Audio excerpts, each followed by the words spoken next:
बिस्मिल्लाहिर्रहमानिर्रहीम।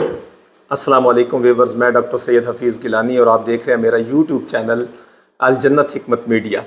आज हम एक ऐसी बीमारी के बारे में बात करेंगे जिस बीमारी की वजह से अक्सर बच्चों को शर्मिंदगी का सामना करना पड़ता है। जी हाँ, कौन सी बीमारी?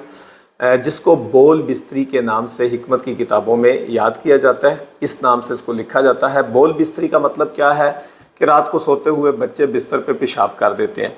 और बसा औकात आपको ऐसे पेशेंट भी मिलते हैं कि जो बच्चे नहीं बड़े हो जाते हैं, नौजवान हो जाते हैं, जवानी की उम्र के करीब पहुंच जाते हैं, उस हालत में भी वो बिस्तर पे पेशाब करते हैं। तो इन बच्चों के लिए आज हम लेके आए हैं एक छोटा सा नुस्खा और बड़ा प्यारा और मीठा सा नुस्खा लेके आए हैं। वो मीठा खाएं और इस बीमारी से हमेशा के लिए जान छुड़ाएं। तो इसके लिए करना क्या है? इसके लिए करना ये है कि आपने गुड़ ले लें या शक्कर थोड़ी सी ले लें।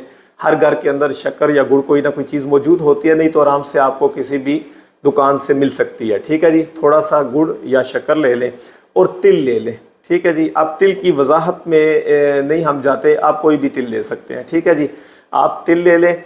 आप तिल और गुड़ जो है वो बराबर वज़न, इनको आपस में मिक्स कर लें। ठीक है जी, आपस में मिक्स कर लें और किसी जगह संभाल के रख लें। आपने ऐसा करना है डेली, किसी भी वक्त, सुबह या रात को, किसी भी वक्त।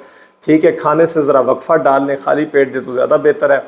आप बच्चे को जो बस बिस्तर पे पेशाब करता है, एक चम्मच उसको आपने मतलब चावल खाने वाला चम्मच जो है वो भर के एक चम्मच उसको खिला देना। उसको कहना है चबा के आहिस्ता आहिस्ता सिप सिप ले, मतलब आहिस्ता आहिस्ता खाए, सॉरी। तो दूसरे नंबर पे आपने क्या करना है? दूसरे नंबर पे ये करना है कि ऐसे मरीज़ को डेली आपने बत्तख का एक अंडा भी रात को सोते वक्त खिलाना है। ठीक है जी, बॉयल करके उसको खिला दें। इंशाल्लाह इसके साथ आपका मरीज़ कुछ दिन के अंदर अंदर इंशाल्लाह काफ़ी बेहतरी महसूस करेगा, फ़र्क महसूस करेगा।